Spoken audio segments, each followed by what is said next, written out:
On November 18, 1977, 20,000 women, men, and children came to Houston, Texas to a remarkable event. The event was the first of its kind, and few Americans outside the attendees knew it was happening. Nevertheless, it was the beginning of many new opportunities for women. This event was known as the National Women's Rights Conference of 1977. The event started off with a declaration read by Maya Angelou.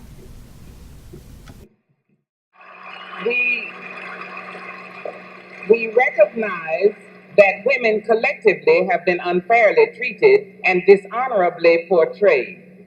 We recognize our responsibility to work toward the eradication of negatives in our society, and by so doing, bring honor to our gender, to our species, and to ourselves individually.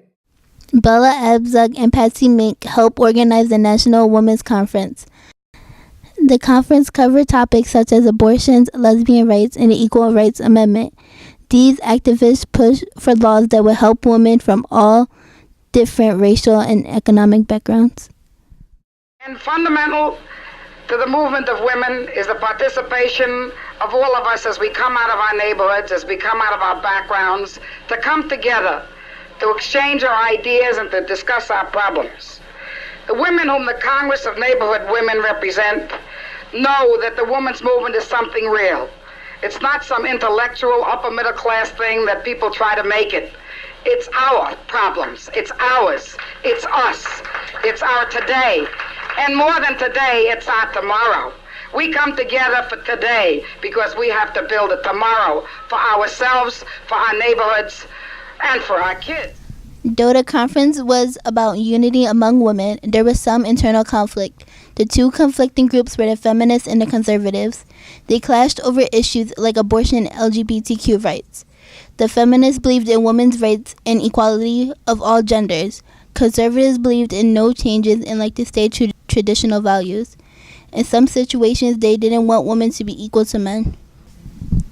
The ERA was one of the controversial subjects at the conference. It was a law that banned discrimination on the basis of sex. Many people wanted it to pass, and many people wanted it to fail. Phyllis Schlafly was one of the activists who was against the ERA. She was a conservative Republican. In the 1970s, she organized the Stop ERA campaign. Phyllis Schlafly argued that this amendment would end the men-only restriction when being drafted into war. Phyllis worried that the women would end up being drafted into war. She also thought that the ERA would stop women from gaining custody over their child in divorce cases. When you make the laws apply equally to men and women, you end up taking away many of the rights that women now have. For example, the Equal Rights Amendment will make our young women subject to the draft and military combat the next time we have one of these wars that we have every 10 years. Because no longer could you have it just apply to males, it would have to apply equally to females. And then ERA is a big attack on the rights of the homemaker. The laws of every state make it the obligation of the husband to support his wife, to provide her with a home, to support their minor children. The woman in the home can draw Social Security benefits based on her husband's earnings, even though she's been a homemaker all her life. Now, all these things will be lost when you apply a rule that says that everything must be equal. Now, until you can make it equal for men to have the babies just like women, then it is a double burden to the women to say that the rules for family support should be equal on the husband and the wife. ERA ends up in taking away the right of the wife to be supported by her husband and to have the right of to get credit in the stores based on her husband's earnings and all the rights of a wife. Phyllis also worried about the idea of unisex bathrooms. She was especially afraid that people of the same sex would be able to get married. Phyllis thought girls should be able to go to a school of one gender, but the ERA might take those schools away. Here is what she said about the gender-based schools. The admissions to single-sex colleges are exempted from the fundamental federal law against sex discrimination. So we have some schools that have remained all women, like Smith or Wellesley or Bryn Mawr. Now that would become illegal under the Equal Rights Amendment because they discriminate by definition on the basis of sex, and you can have no exceptions in ERA. Now, I don't know why anybody wants to take away from women your right to choose a single-sex school if that is your choice. But I think this is the psychology of compulsion and the intolerance of those who are pushing for a gender-free society which doesn't recognize any difference or any separation of treatment between men and women anytime, anywhere. One of the more famous feminists was Betty Friedan. She was an activist and an American writer. After she had her second child, she wondered if any other woman felt the same. Betty wanted to be more than a stay-at-home mom. That's when Betty wrote her first book, The Feminine Mystique, and she became a feminist. She co-founded the National Organization for Women and became their first president. She wanted women to have a greater role in the political process. In the conference, she wanted the ERA to pass. Here is what she had to say about why we need the ERA.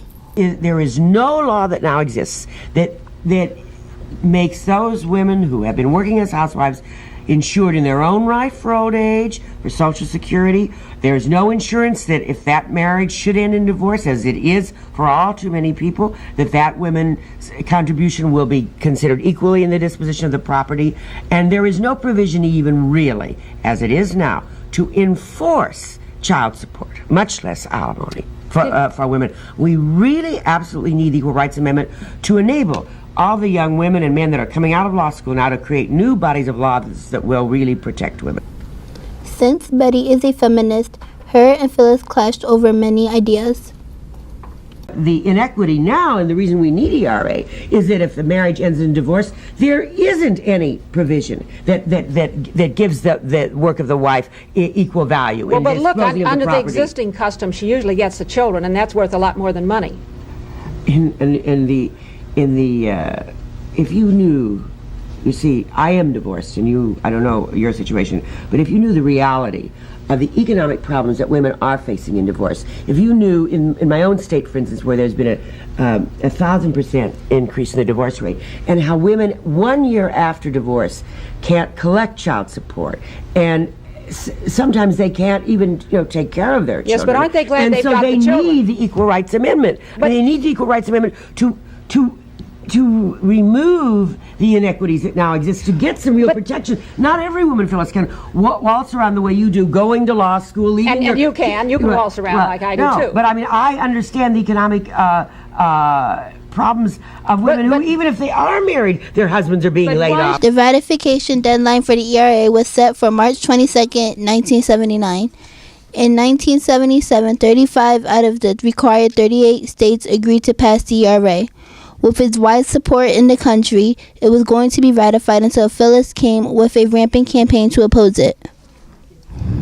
Her campaign was so strong that 4 states reversed their decision to ratify, and after a series of legal arguments, the ERA was never passed. Before the Women's Conference, a woman's daily life was different. They didn't have as much freedom as they did after the conference. Here are some examples. Women were not able to own a credit card if they were not married.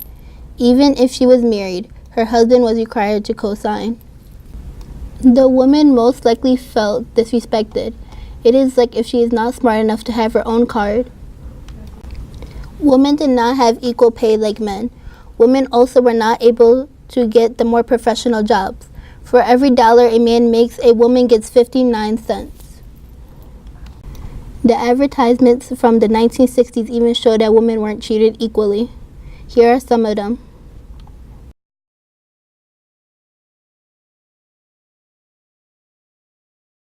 The daily women's life changed forever after the 1970s. The National Women's Rights Conference had a huge impact on that. Higher and more professional jobs were open for women. The Women's Rights Conference of 1977 was a remarkable event that united so many people to stand up for women's rights. The conference has opened many doors for women. Without the conference, many women today would not stand up for themselves with courage.